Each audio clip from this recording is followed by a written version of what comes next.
ঈশ্বর পিতা যে তোমার স্বর্গীয় পিতা, কথা বলেন না, কথা বলে কেন পিছনে?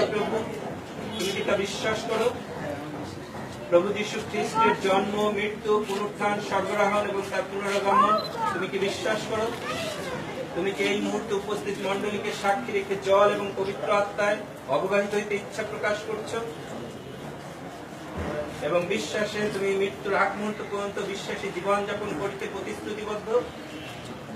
আমি তোমার বিশ্বাসের স্বীকারোক্তি উপস্থিত মণ্ডলীকে সাক্ষী রেখে স্বর্গস্থ পিতার সাক্ষাতে প্রভু যীশু খ্রিস্টের প্রতি তোমার আনুগত্যের প্রদর্শন হিসাবে এই সময় পিতা, পুত্র এবং পবিত্র আত্মার নামে জলে অবগাহিত